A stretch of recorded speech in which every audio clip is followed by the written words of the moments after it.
Bueno, acá lo primero que quiero que vean es todos estos puntitos, no sé si logran verlos acá. Todos estos son quistes. Vamos a hablar específicamente de estos, de estos bellos quistes, ¿verdad? En un corte histológico, ¿verdad? Lo que queremos, lo que quiero eh, transmitirles el día de hoy, ¿verdad? Es que epiteliocisis es una enfermedad con múltiples bacterias. Voy a contarles un poco de la historia de cómo fue que hicimos la, la identificación de algunas bacterias, ¿verdad?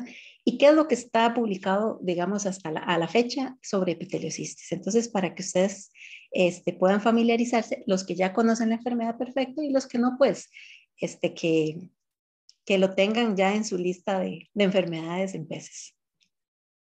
¿Verdad? Entonces, los temas que vamos a tratar el día de hoy, vamos a tener, bueno, una pequeña introducción, el impacto en la industria acuícola, lo que se ha reportado, ¿verdad? Sus hospederos, factores de influencia en la prevalencia y patogénesis de epiteliocitis. Vamos a hablar un poquito del diagnóstico y detección de los agentes patógenos.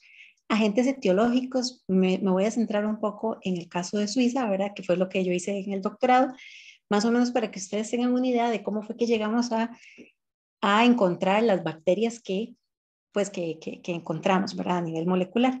Conclusiones y algunos comentarios, ¿verdad? Entonces, como introducción, ¿verdad? La enfermedad específicamente va a afectar, va a afectar la piel y las branquias.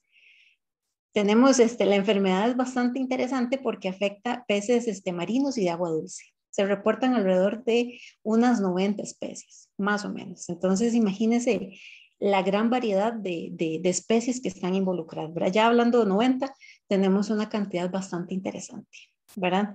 Se le conoce así porque forma quistes y se reporta por primera vez en 1920 en este pez, ¿verdad? Esta es una carpa común, Cyprinus carpio. Esta es la primera, digamos, la primera puesta en escena de la enfermedad en la parte de ictiopatología.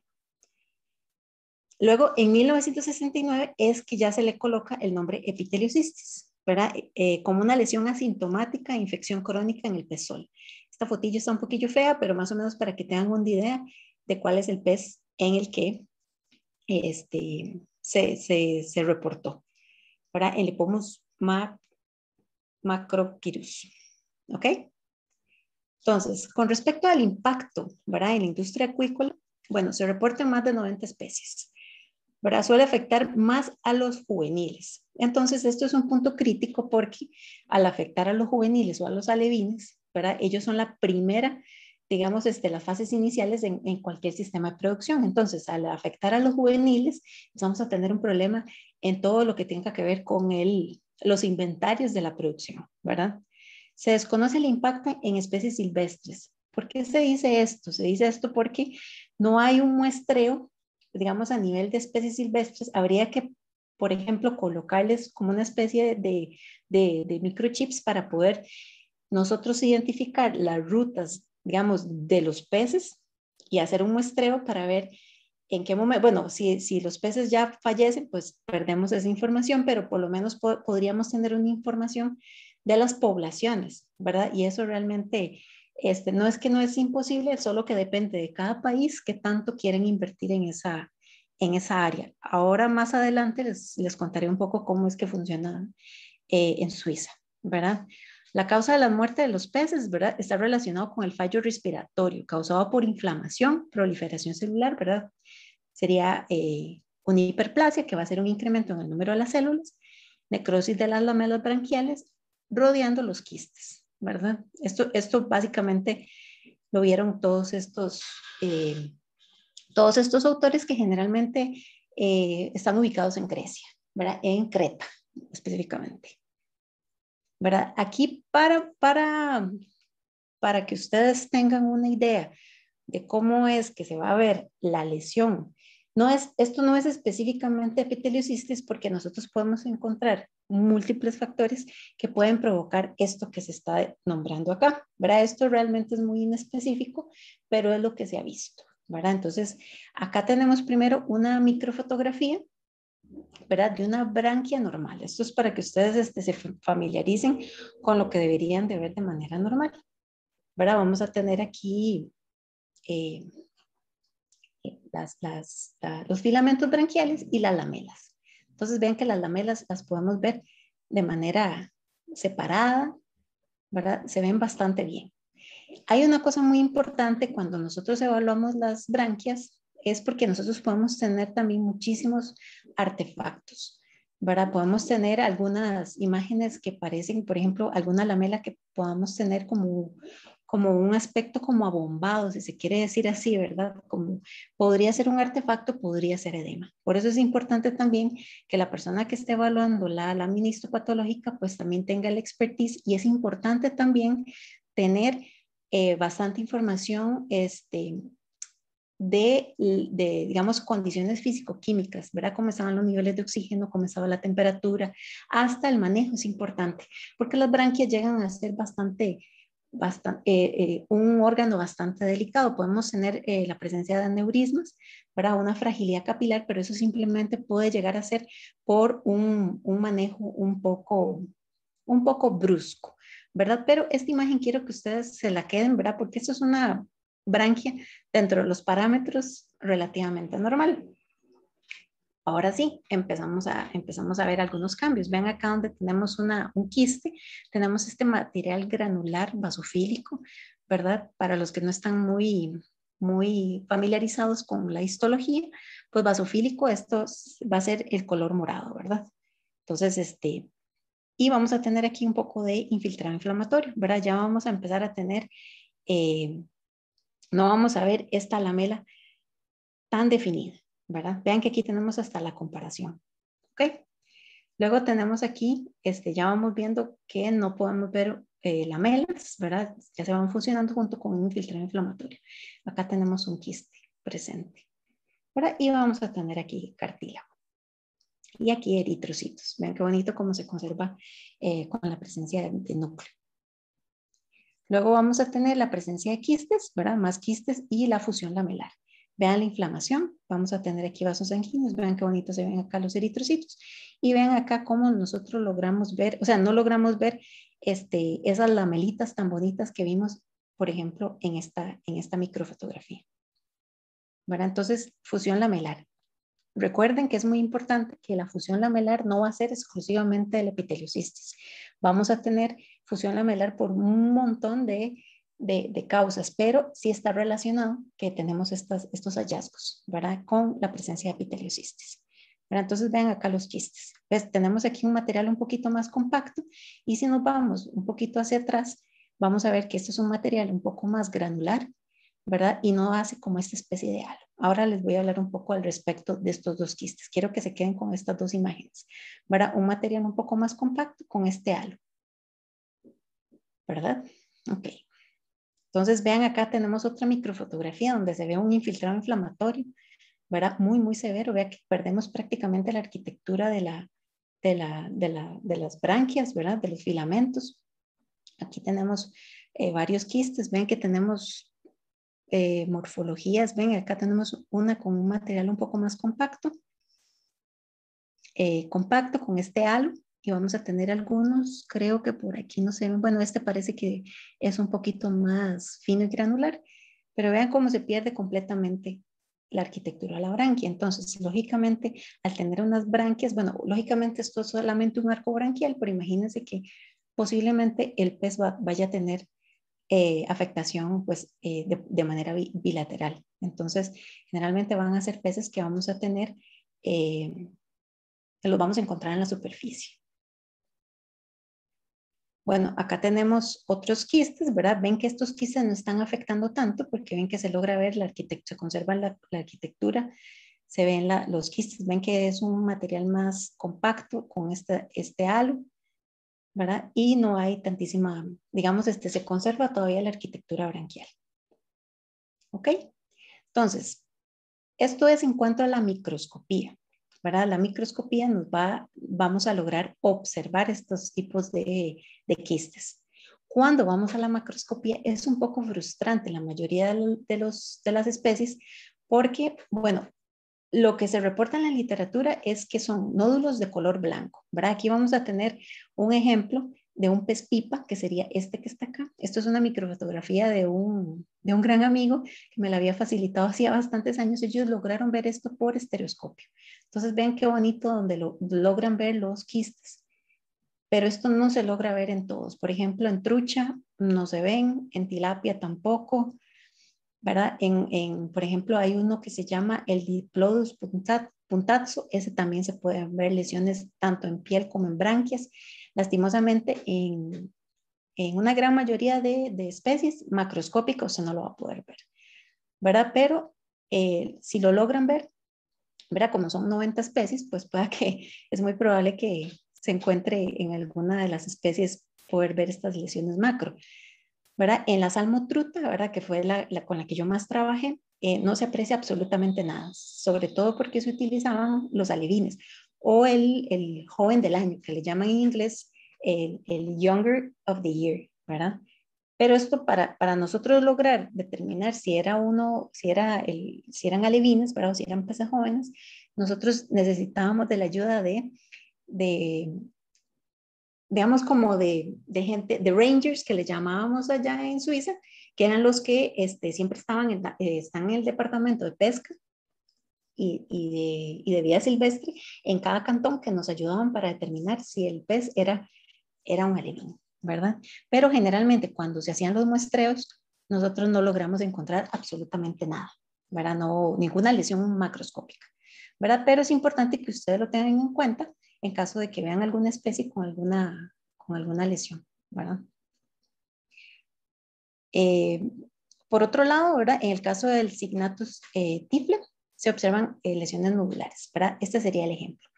Y esto se logró ver con estereoscopio, para que ustedes tengan una idea, ¿verdad? De cómo se podrían ver. Entonces vean acá donde tenemos las branquias y vean los nódulos. Parecen como si fueran la decoración de Navidad, así a veces les llamamos, ¿verdad? Esos bolitas que guindan en los arbolitos tenían, le decíamos así, al tener esta apariencia.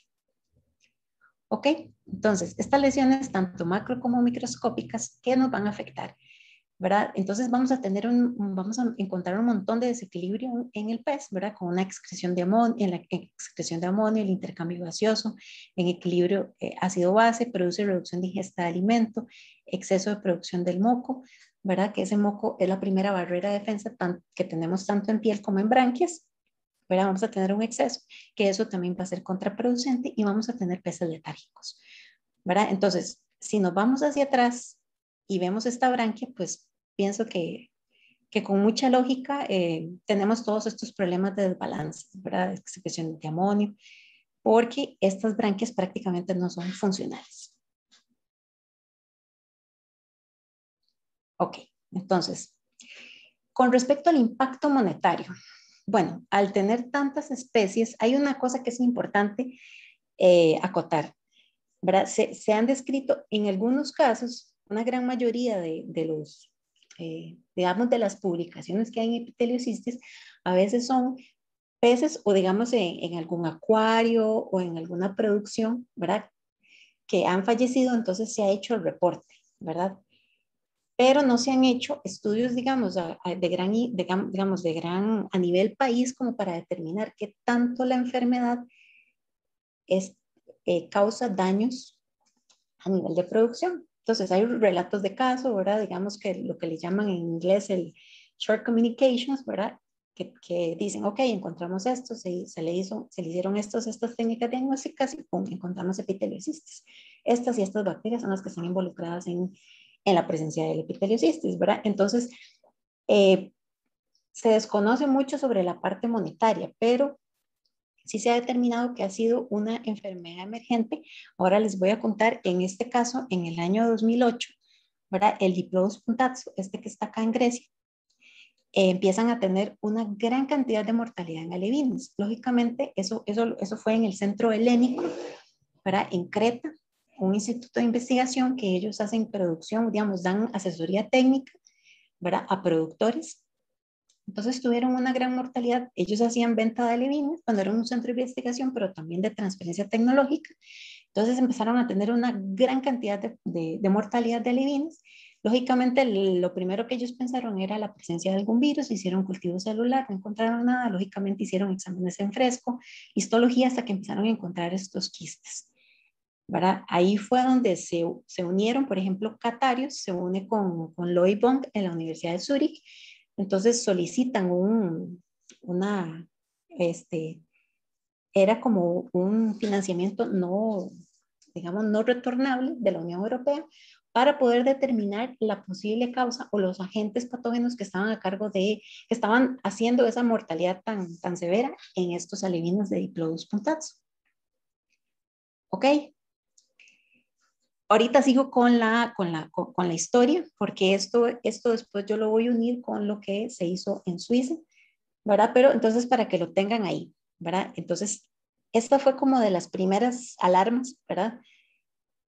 Porque ellos tuvieron esa mortalidad tan grande en alevines y entonces dijeron, ok, ya encontraron esos quistes y entonces lograron solicitar ese fondo para empezar a hacer la identificación. Entonces, esto lo dejo como continuará, pero ya casi lo retomo.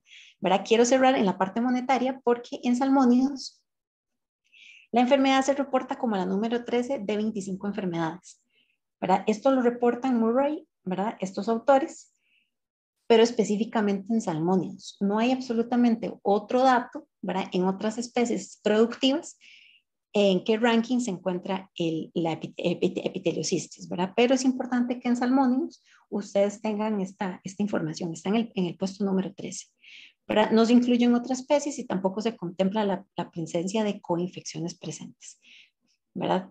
Por lo que se dificulta analizar el impacto económico que tiene esta enfermedad en otras especies, ¿verdad? Pero en salmónidos está en la posición número 13 de 25 enfermedades, ¿ok?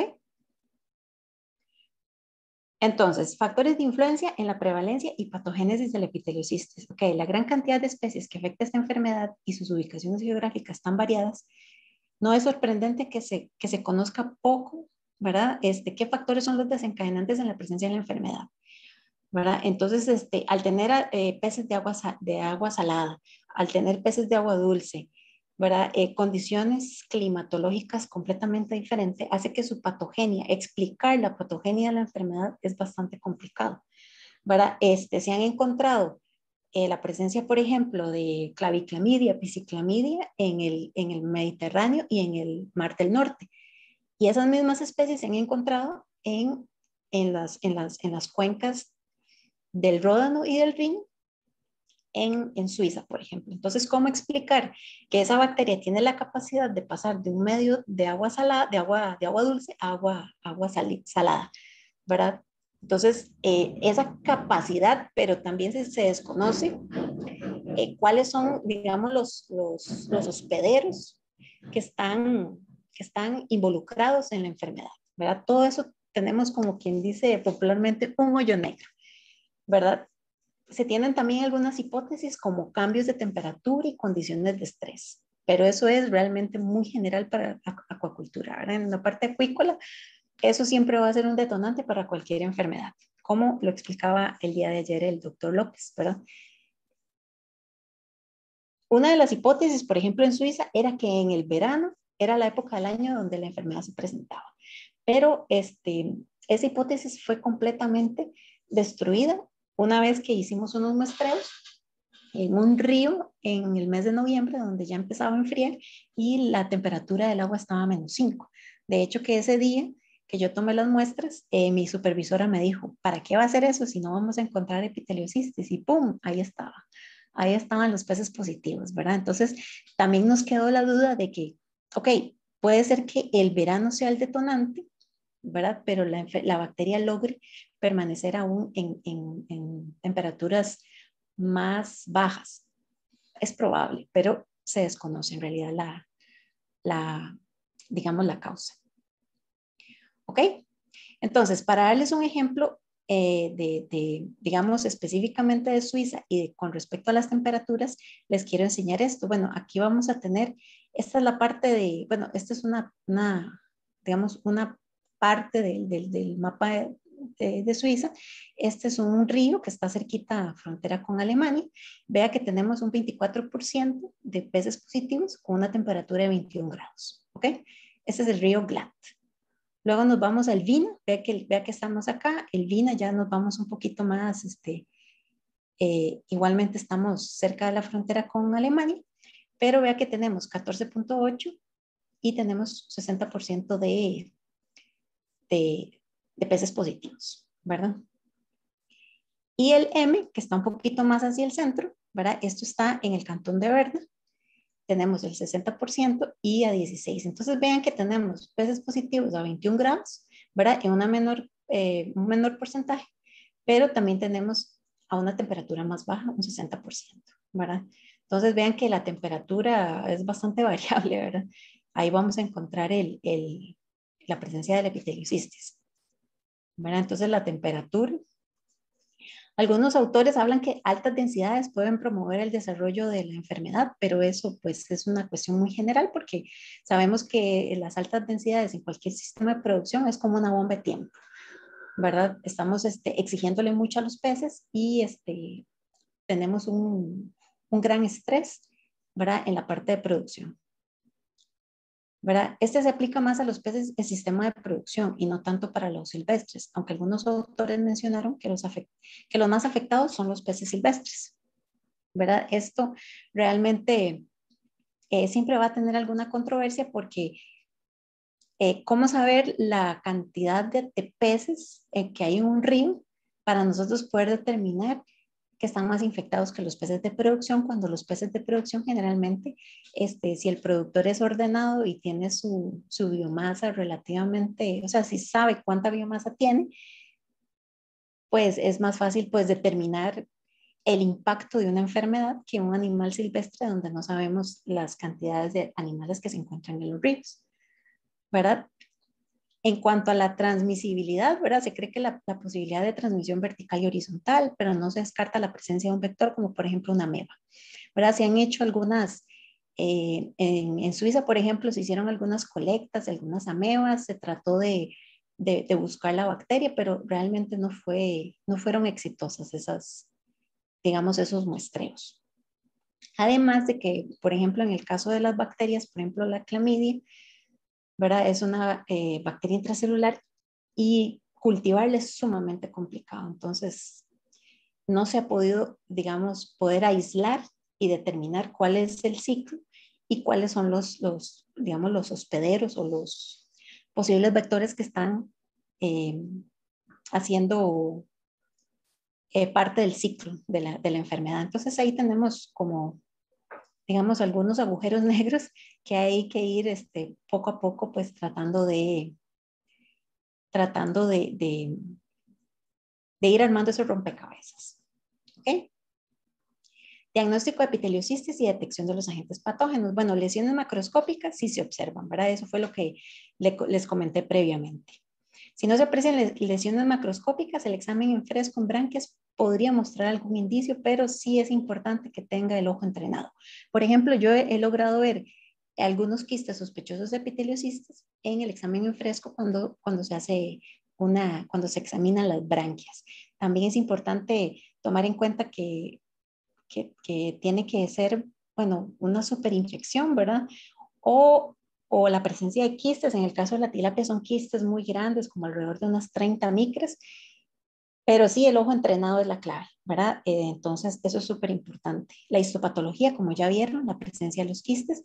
En el caso del PCR, la secuenciación del ADN, la hibridación in situ y la microscopía electrónica son algunos de los casos, ¿verdad? En el caso de la histopatología, creo que quedó la parte pues bastante clara, ¿verdad? ¿Verdad? Es la técnica, digamos, esa es como el primer paso, ¿verdad? Eso sería como lo primero a determinar si está la presencia o no de epiteliocistis, aunque ahora dentro de poco les voy a contar pues, una de las comparaciones que se lograron hacer, ¿verdad? Para determinar qué tan efectiva o qué tan sensible era la histopatología comparada con el PCR, ¿verdad? Entonces, bueno, aquí para retomar, ¿verdad? Tenemos en el caso de epiteliocistis, nosotros teníamos dos bacterias, ¿verdad? Pisciclamidia, claviclamidia, que ya había estado publicada en el 2012, pero se había publicado solamente en un río, ¿ok? Entonces, por ejemplo, acá tenemos nosotros, en el caso De esta tenemos la claviclamidia, ven que es un quiste con un material granular basofílico, ¿verdad? Y no vemos este famoso halo que yo les comentaba previamente, a diferencia de la pisciclamidia. Se le llaman candidatos porque nosotros no hemos podido cultivarla, ¿verdad? Para poder llevar a cabo los postulados de Koch y poder decir que ya no es un candidato, sino que ya es una claviclamidia o pisciclamidia, ¿verdad? Quitándole la palabra previa que tiene, que es candidatos. Entonces, por el momento solamente se le dice candidatos, ¿verdad? Se ha logrado, digamos, hacer esa diferenciación por la secuenciación del ADN, ¿ok? Básicamente por eso. También se trató de hacer una hibridación in situ, que ya casi vamos a hablar al respecto. Pero entonces tenemos estas dos morfologías presentes en las branquias, digamos, esto es en Salmotruta, y podríamos, y encontramos la presencia de ambos quistes en un mismo pez, ¿ok? ¿Cuándo se hacía el análisis histopatológico? PCR, ok. En el caso de la clamidia se utilizaba un 16S, que es general para clamidia, ¿verdad? Nosotros al correr el PCR, si el pez estaba positivo por una pisciclamidia, similiclamidia o cualquier otra de las clamidias que ya están reportadas, lógicamente nos iba a dar una banda, dependiendo del tamaño de pares de bases que nosotros, digamos, el primer, si era un de base digamos, era un primer de 300 pares de bases o 1500 pares de bases, ahí teníamos que mandar a secuenciar. ¿Por qué? Porque era un PCR genérico. ¿Ok? Y en el caso de quistes de mayor tamaño se utilizaba una eubacteria. Ahí es donde voy a entrar y me voy a devolver al caso de Grecia. Con el Diplodos puntatsu, ¿verdad? Recuerden que yo les había comentado que habían tenido una mortalidad en alevines, ¿verdad? Ellos solicitaron el dinero, ¿verdad? Para la Unión Europea. Entonces, parte de mi entrenamiento fue trabajar con esas muestras. Entonces, lo primero que se hizo eran unos quistes muchísimo más grandes que estos. Digamos, los quistes que se veían en el Diplodos puntatsu, más o menos estos eran de 15 micras. Estos eran un poquito más pequeños, pero más o menos para que tengan ustedes una idea, unas 15 micras. El de Diplodos puntatsu era el doble, ¿ok? Eran 30 micras.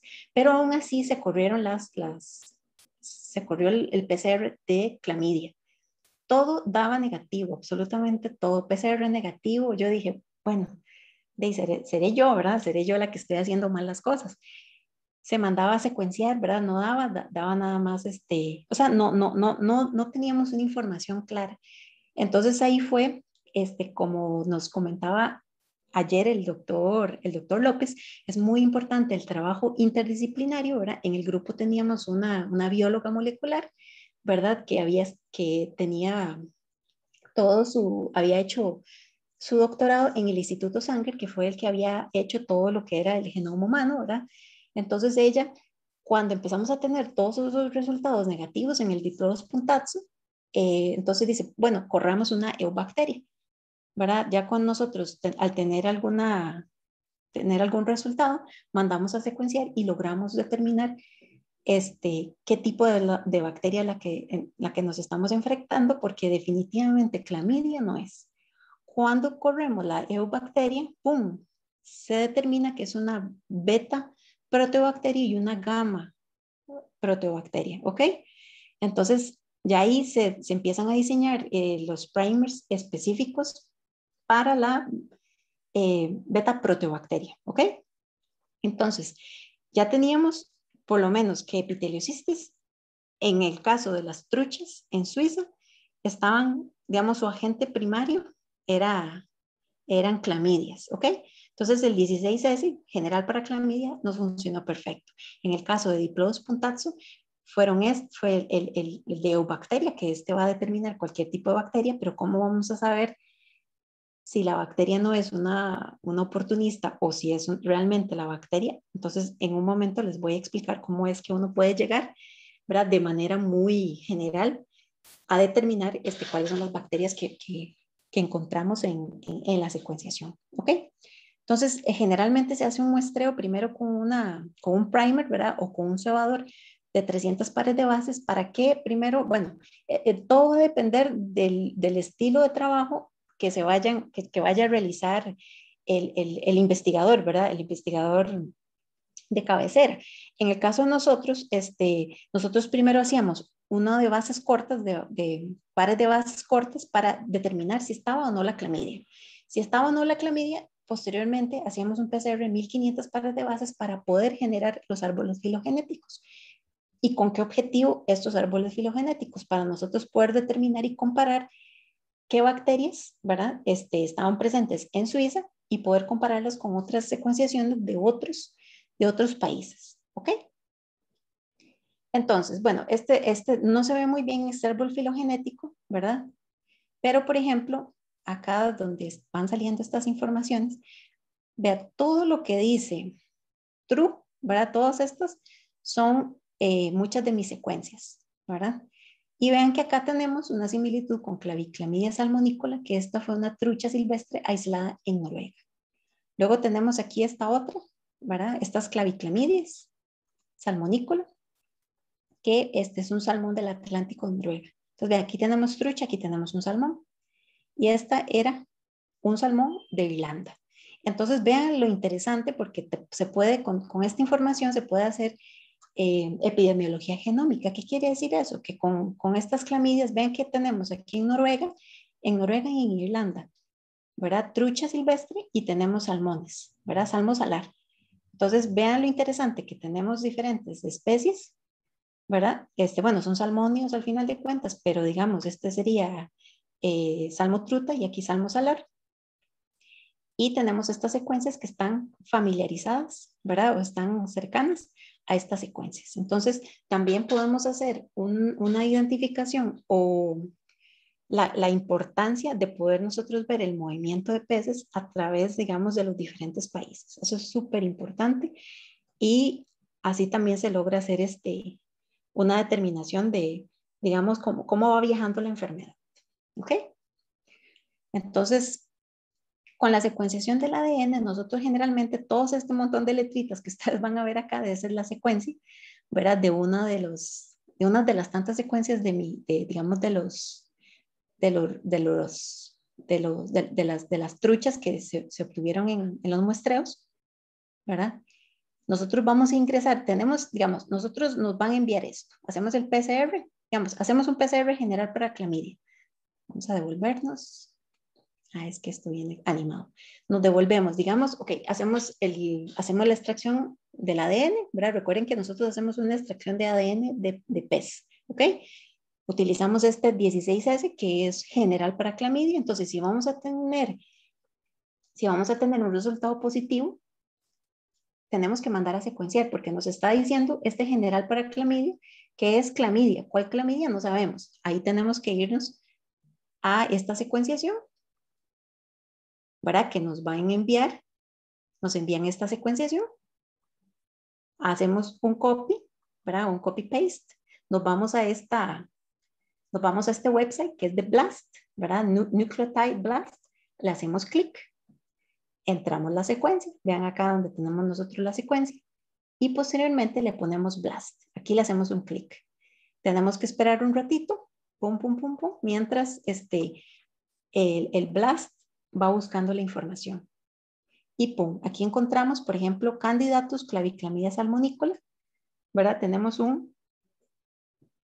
perdón, entonces aquí vamos a tener, vean que la identificación es de un 100%. Aquí vamos a tener otras secuenciaciones, pero vean que todas son claviclamidia, ¿ok? Clamidias de P, clavoclamidia, bueno, esto fue antes se le llamaba clavo, pero se le cambió a claviclamidia, pero vean las similitudes, 99, 99, ¿ok? Entonces, teniendo esto, le hacemos clic acá, ¿verdad? Bueno, todas estas secuencias ya fueron ingresadas, ¿verdad? Le hacemos clic y aquí nos va a dar la secuencia. Esta es vamos a ver,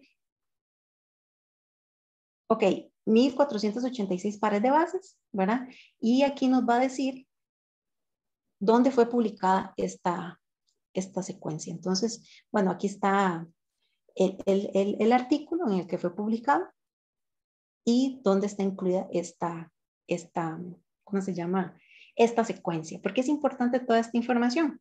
¿Verdad? Porque a partir de ahí, por ejemplo, si alguien en Tanzania hace digamos, hace un 16S, ¿verdad? Para clamidia, por decirles algo, en una tilapia y encuentran una secuencia similar, entonces dice, ah, mira, pero vea qué vacilón, Maricruz lo encontró, esto fue en Suiza y tenemos nosotros, no sé, un 99 o un 100% de similitud. Wow, ¿verdad? Esto lo encontramos en trucha y yo lo tengo en tilapia, ¿verdad? Entonces, toda esa información es sumamente valiosa, ¿verdad? Por la parte de epidemiología genómica, ¿ok? Entonces, conforme se van generando secuencias, se van ingresando al BLAST.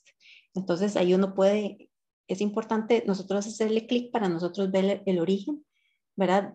De la secuencia. Entonces, en este caso, esta secuencia, el origen es Suiza, ¿ok? Y el tamaño es súper importante también, 1486, que es un tamaño bastante bueno para nosotros poder generar un árbol filogenético.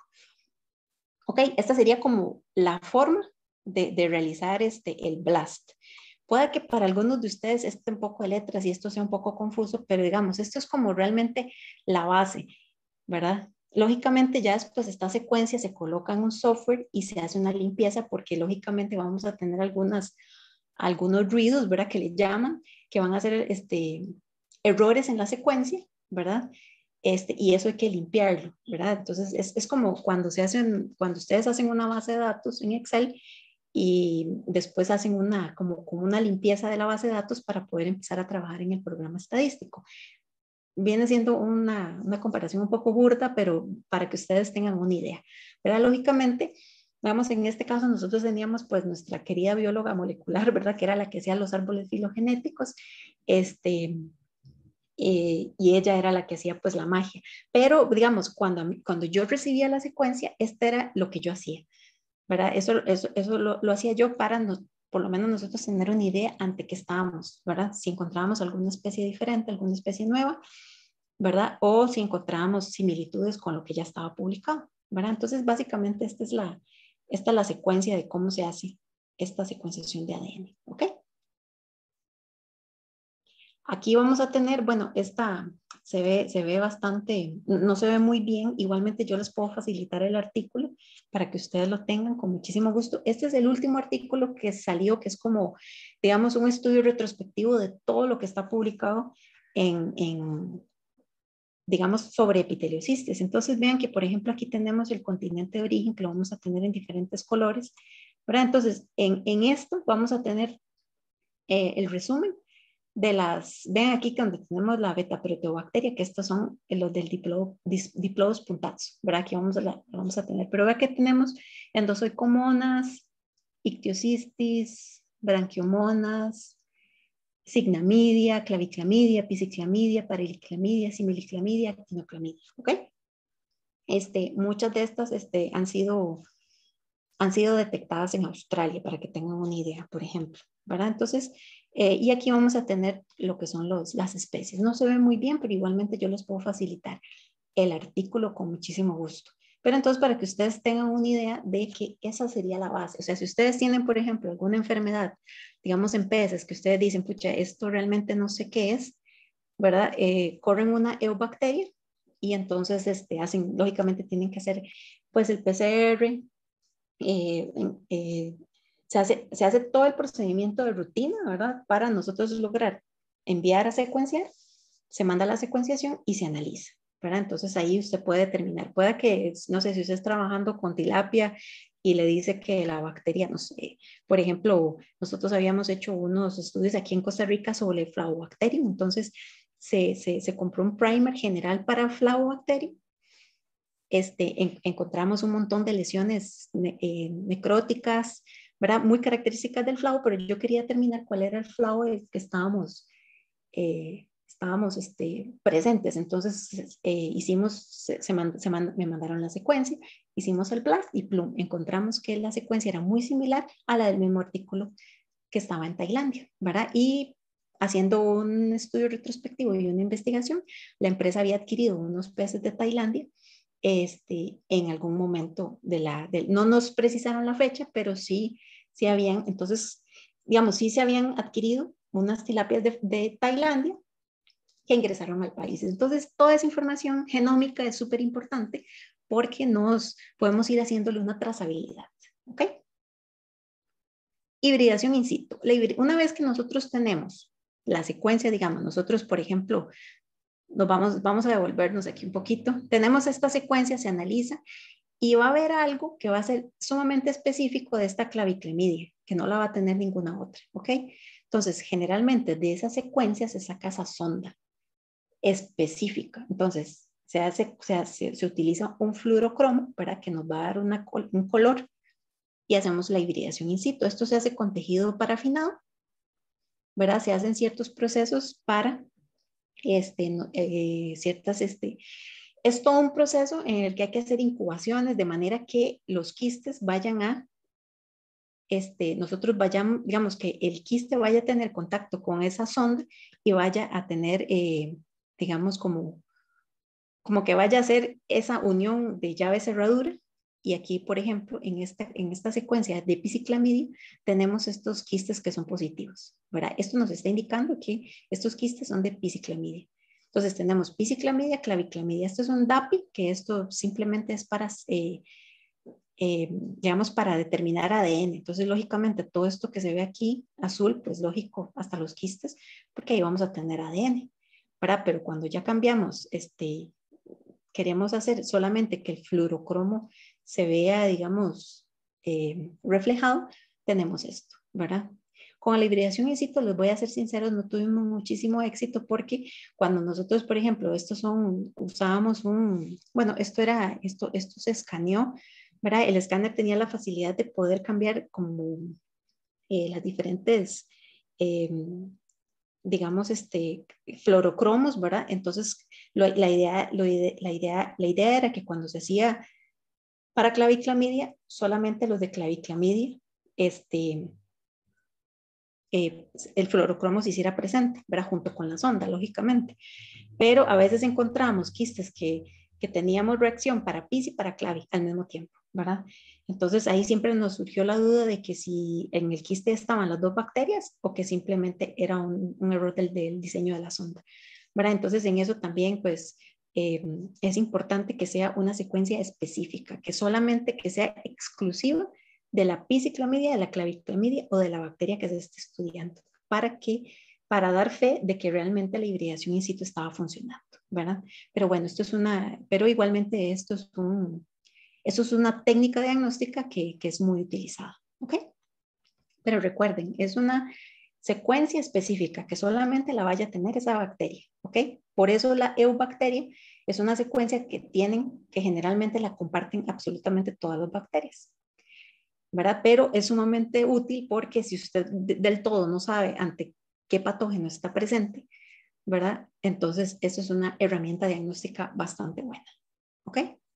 Con la microscopía electrónica, ahora tenemos candidatos, aquí tenemos la pisciclamidia y la claviclamidia.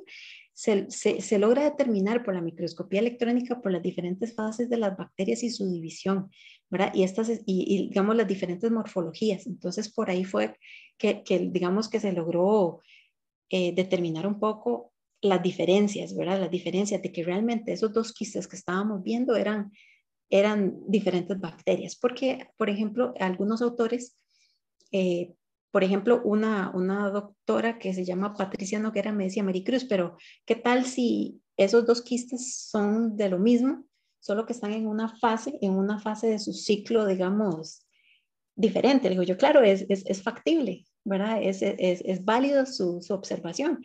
Lo que pasa es que con la microscopía electrónica, ¿verdad? Y con el mismo PCR logramos tener dos diferentes bacterias, ¿verdad? Y que se correlacionaban con la presencia ¿cómo se llama? Con esa diferencia, ¿verdad? Que hacían una PISI y una clave, hubiéramos podido tener una información muchísimo más robusta, ¿verdad? Si la hibridación in situ hubiese funcionado. Eso realmente, pues como quien dice, que quedó debiendo, pero al final de cuentas, las diferencias entre cada quiste, ¿verdad? Lográbamos determinar, ok, este tiene un quiste que es el compacto, ¿verdad? Y lo logramos ver acá, Y entonces vemos la diferencia entre una y otra, ¿verdad? Por ahí es que se logró pues tener esta información un poco más robusta. ¿Ok? Bueno, aquí tenemos una información de todo lo que se ha publicado en el mundo, ¿verdad? Y los diferentes países. Se dice que alrededor de 14 países. Ven que, por ejemplo, en el caso de la tilapia, ¿verdad? Tenemos un Uganda que han determinado similclamidia, ¿verdad? Y esto lo publicó por primera vez Steigen, ¿verdad? Entonces, nosotros podemos buscar por ejemplo, si en el caso de Costa Rica nosotros tenemos, ya hemos encontrado epiteliocistis, no hemos podido hacer el PCR, ¿verdad? Pero entonces, por ejemplo, nosotros podríamos iniciar con correr un PCR específicamente con similiclamidia. Si quisiéramos irnos directo, ¿verdad? Ya que en oreoclominilóticos ya se encontró esta. Por ejemplo, para darles un ejemplo, ¿verdad? Si están trabajando con trucha, ¿verdad? Dependiendo, vean acá todas las diferentes, por ejemplo, esto en Canadá, esto fue un brote que se dio en una granja, ¿verdad? Y lograron encontrar, por ejemplo, Pisciclamidia salmonis, ¿verdad? Que fue muy similar a la que yo encontré. Bueno, habría que fijarse qué tanto por ciento similar es la secuencia, pero vean, acá tenemos Uganda, India, Estados Unidos y las diferentes, vean, por ejemplo, en Hungría, ¿verdad? En la carpa común, tenemos acá en Noruega. Entonces, vean que tenemos países con con climas muy diferentes, diferentes especies, entonces, y diferentes tipos de bacterias, ¿verdad? Tenemos las beta y las gamma, protobacterias, y tenemos toda la línea de clamidias, ¿verdad? Similiclamidias. Ven acá las que tenemos en el Sparrows rata también. Estas fueron las del proyecto en las que yo estuve trabajando, perdón, en las que yo estuve trabajando. Hicimos cuánta cantidad de PCRs con 16 de clamidia y nada funcionaba hasta que se encontraron estas. Por ejemplo, en este caso, la endozoicomonas, un hospedero es una especie de caracol, ¿verdad?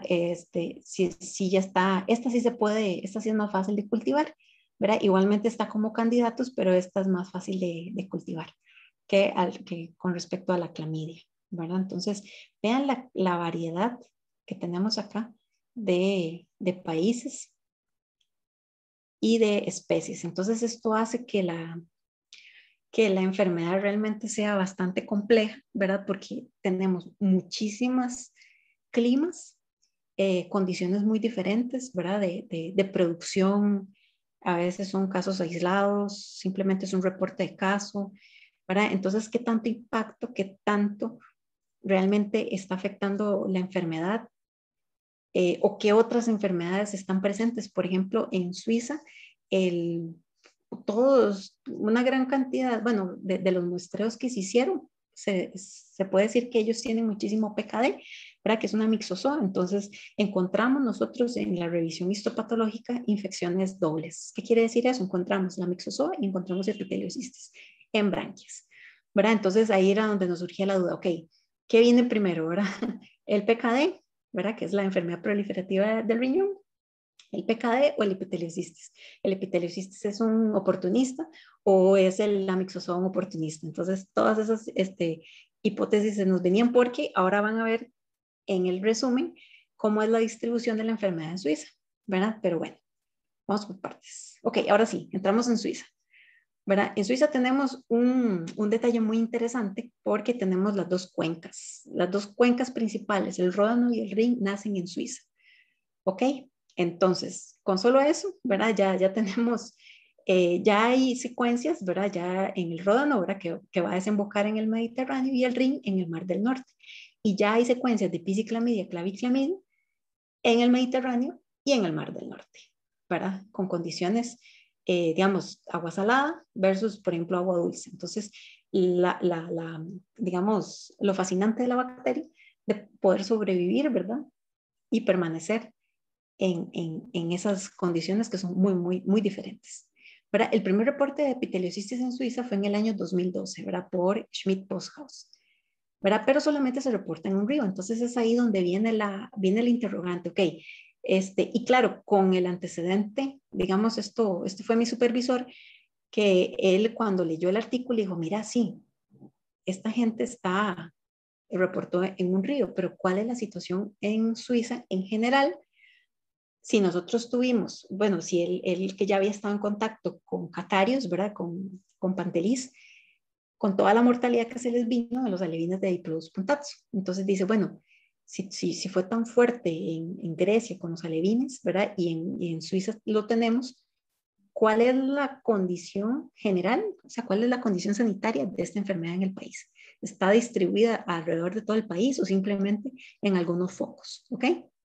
Entonces, el objetivo del estudio era determinar la distribución de la enfermedad en el país. Entonces, ahí es donde Maricruz entra en escena, ¿verdad? Entonces, aquí tenemos el mapa de Suiza, ¿verdad?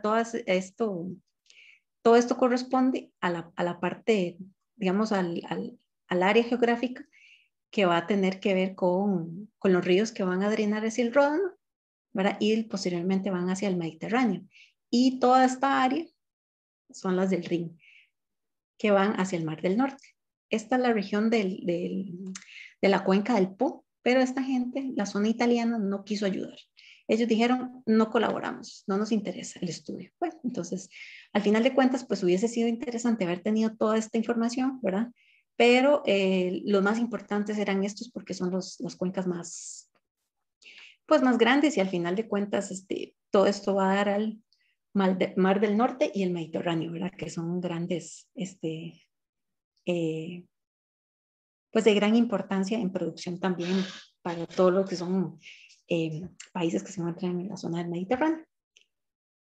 ¿Verdad? Entonces, ¿qué se hizo? Entonces, bueno, Suiza tiene 26 cantones, ¿verdad? Cada cantón es como un gobierno propio, entonces teníamos que pedir permiso para hacer la electropesca. Algunos cantones colaboraron súper bien, la parte francesa. Bueno, no le voy a decir la parte francesa porque un suizo de esa zona me va a matar, de la Suiza romana que le llaman, la Suiza romana. Ellos súper colaboradores, ¿verdad? Entonces se hacían la electropesca, ¿verdad? Entonces íbamos a los ríos y hacíamos electropesca, ¿verdad? Algunos cantones tenían como objetivo hacer un estudio de toda la población de peces que tenían, lo cual se colaboraba muchísimo. Otros específicamente estaban trabajando solo para el proyecto. Bueno, no era solo mi proyecto, sino que también era el proyecto PKD y unos análisis genéticos que se estaban haciendo. Entonces realmente a las truchas se les sacaba el mayor provecho. Se tomaban 25 pesos por río, siempre y cuando el río lo dejase, ¿verdad? Pero entonces se hacía electropesca. Esta práctica no es permitida en Suiza a menos de que se pidan permisos, ¿verdad? Entonces es importante tomar eso en cuenta. Solamente en la parte de permisos. Entonces se tomaban por electropesca, ¿verdad? En total fueron 47 ríos, ¿verdad? 36 que desembocan en el Rin y 11 que desembocan en el Ródano. 25 pesos por río cuando se podía, ¿verdad? Y 1.351 pesos en total, ¿verdad? A todos esos se les hicieron análisis histológico, se tomaba solamente un arco branquial del lado derecho, siempre, no, del lado izquierdo, perdón. Los otros se colectaban para PCR y para microscopía electrónica, ¿verdad? Entonces, cuando se tenían resultados positivos, pues se tomaba, se usaban para la parte de microscopía electrónica, ¿ok? Entonces, bueno, aquí tenemos el mapa de Suiza. Un detalle interesante que quiero decirles es que, por ejemplo, una de las hipótesis que teníamos es que por acá están los Alpes, que es una barrera natural. Entonces, dentro de las hipótesis románticas, porque al final de cuentas eran hipótesis no más que románticas, decían que, decíamos que nosotros al tener los Alpes, ¿verdad? Que era una barrera natural, entonces que eso podría ser como una especie de, digamos, de barrera para la enfermedad, pero en efecto, ¿no? Ustedes logran ver que todo lo que son los puntos rojos son los puntos positivos. Entonces, ven qué interesante porque vea que no hay una distribución que usted diga, bueno, en esta zona tenemos epiteliocistis, en esta zona, sino que está distribuido a lo largo de todo el país, ¿verdad? No hay distinción. Todo el país está positivo por epiteliocistis. Y cuando comparamos con PKD, la distribución era bastante similar, ¿verdad? Todo el país está positivo por PKD y positivo por epiteliocistis también, ¿verdad? Las zonas azules, ¿verdad? Son los negativos. Y todas estas zonas, ¿verdad? Esta es la que, los ríos que tengan, que digamos que van a desembocar en el Ródano y todo lo que es verde, igualmente este verde, todo lo que va a desembocar en el Mar del Norte o en el Rin, ¿verdad? El Rin, que es el río pues, más grande. ¿Ok? Entonces, ve, encontramos un 70% de positivos en el Rin y 67% en el Ródano, básicamente. Entonces, podemos decir que Suiza es un país positivo para epiteliocistis, pero lo cual fue un dato muy interesante porque no era solamente el detalle de un río, sino que ya teníamos 47 ríos, ¿verdad? Y de los más importantes en la parte este. Y por qué también, posiblemente algunos de ustedes se preguntarán, pero trucha, trucha marrón, ¿verdad? La salmotruta. Eh, hay producciones de, de, de trucha arcoíris, ¿verdad? Corrincus miquis, pero el suizo consume bastante trucha. De hecho, que por ejemplo, los fines de semana suelen ir a pescar trucha y entonces es parte de su dieta. Es un pez endémico de esta zona y además es muy apetecido por los suizos. Entonces también es importante pues, la determinación de la condición sanitaria. ¿Verdad? Eso es para que ustedes tengan un dato. ¿Ok? Aquí tenemos lo que son la prevalencia, ¿verdad? Y las temperaturas. Vean que aquí tenemos que pueden ser como unos 8 grados, ¿verdad? Y vean que realmente no hay una zona donde usted dice, tenemos una temperatura con una prevalencia. Realmente está bastante distribuido. ¿Verdad? Entonces la temperatura, eso fue una de las primeras cosas de nuestras hipótesis que se quebraron, se cayeron en pedazos. Todo se derrumbó, como dirían, porque nosotros pensábamos que el verano era el gatillo para la presencia de la enfermedad y no. Aún en temperaturas muy bajas, encontramos la presencia de la enfermedad. Si la enfermedad se presentó en el verano y logró permanecer, no sabemos, ¿verdad? No sabemos porque ese ciclo está como en el limbo, ¿ok? Pero entonces vean qué fascinante. Tenemos estas bacterias que están presentes en un rango de temperatura pues bastante amplio, ¿ok? Y si nosotros, esto estamos hablando de trucha, y si nosotros nos vamos más hacia atrás, vemos que, por ejemplo, en Uganda, temperaturas que son bastante calurosas, tenemos similiclamidia, ¿verdad? Y si no me engaño, esto también lo encontró Adam en Australia. Entonces, ¿verdad? Igualmente son temperaturas calurosas, pero habría que ver la época del año, porque también en Australia, pues ya cuando es invierno, pues también llegan a tener temperaturas bajas. Entonces, todos esos detalles son interesantes, ¿verdad? Vean la diferencia de países y encontramos en algunas ocasiones las mismas bacterias, ¿ok? Entonces, vamos a encontrar los dos tipos. Ah, bueno, cuando hacemos esto, ¿verdad? Vemos que la temperatura pues no es un determinante. Regresamos otra vez a la histopatología y vean acá donde vamos a tener infecciones mixtas, vamos a tener eh, los dos tipos de quistes. Tenemos este quiste aquí, que es un quiste más compacto, ¿verdad? Gránulos, y aquí, no, este es el compacto, perdón, este es fino granular y este es un poco más compacto con hilar, ¿verdad? Este es el que está más relacionado con pisciclamidia y este es con claviclamidia. Encontramos infecciones mixtas. Y encontramos peces que solamente tenían pisci y peces que solamente tenían clavi y peces que tenían ambos, en el caso del salmotruta, ¿verdad? Eso fue un detalle interesante que encontramos en el estudio. ¿Ok? ¿Verdad? Además de muestras de peces silvestres, porque todo esto que he hablado eran de peces silvestres. Esto era básicamente peces en los ríos, ¿ok? Pero además de los peces silvestres, se toman muestras de truchas ubicadas en estanques.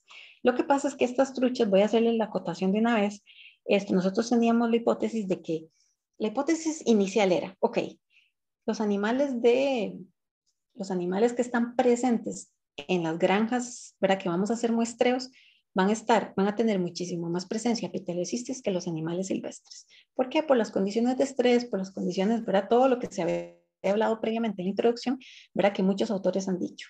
Las altas densidades, las temperaturas, ¿verdad?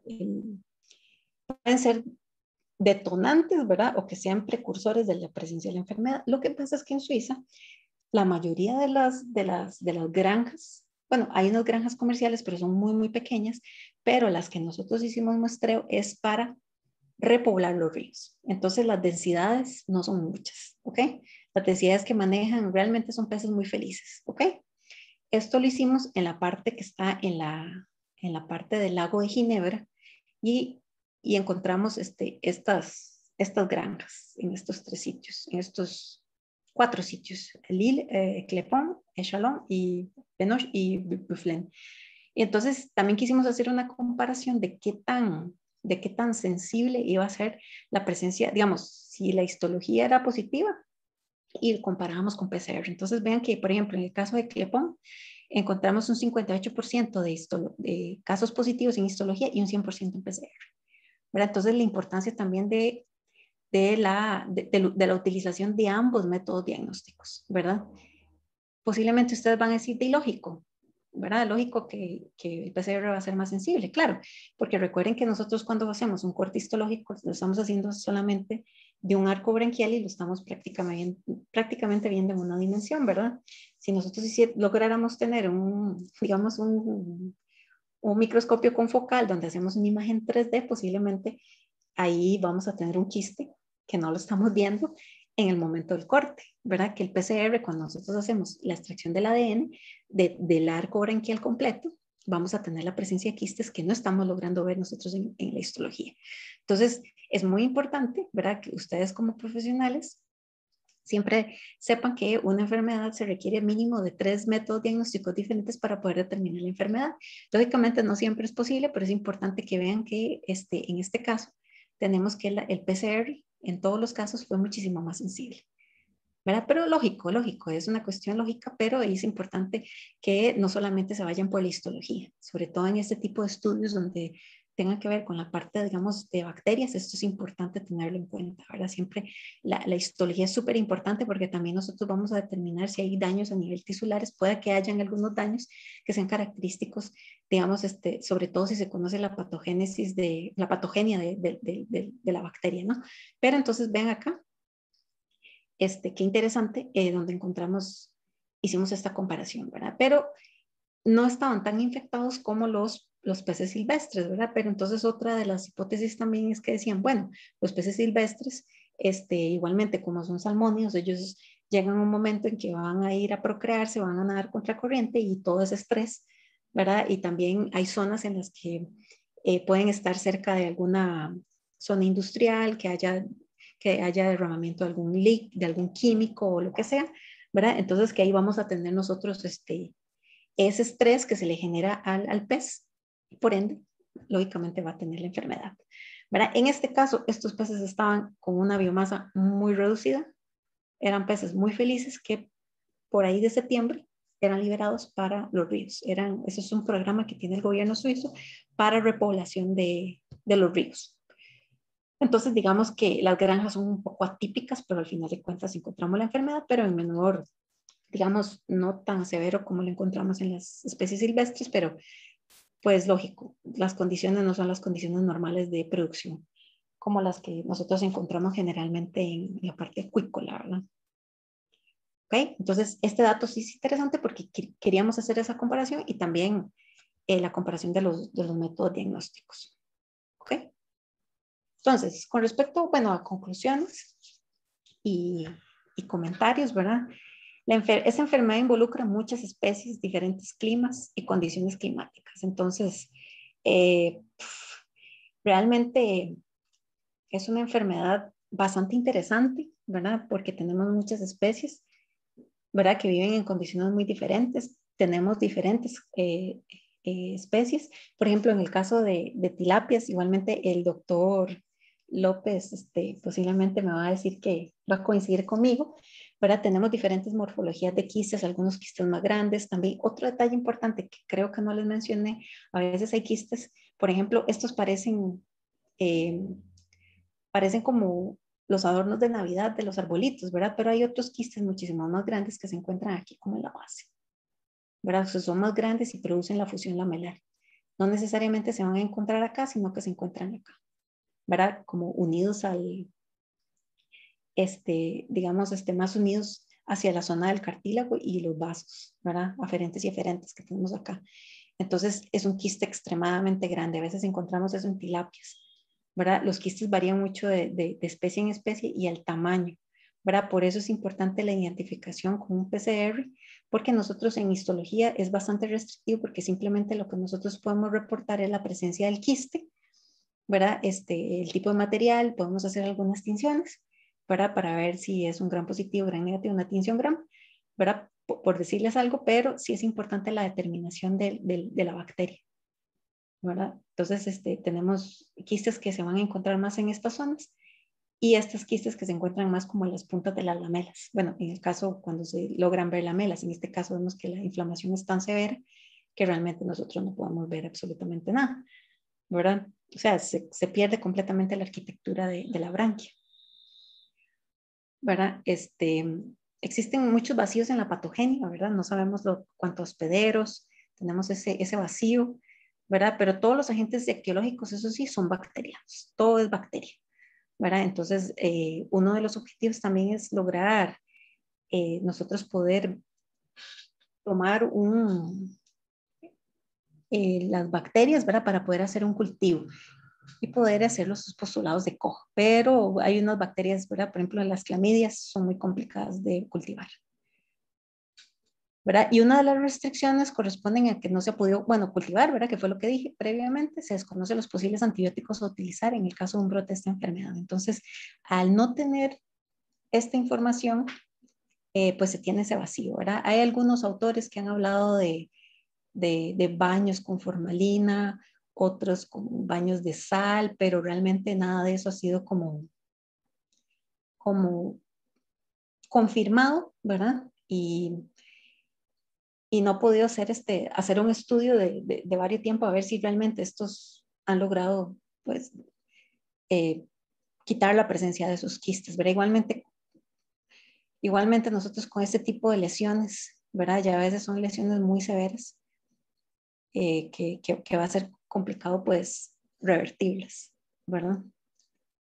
Entonces, básicamente, eso era lo que yo tenía para ustedes.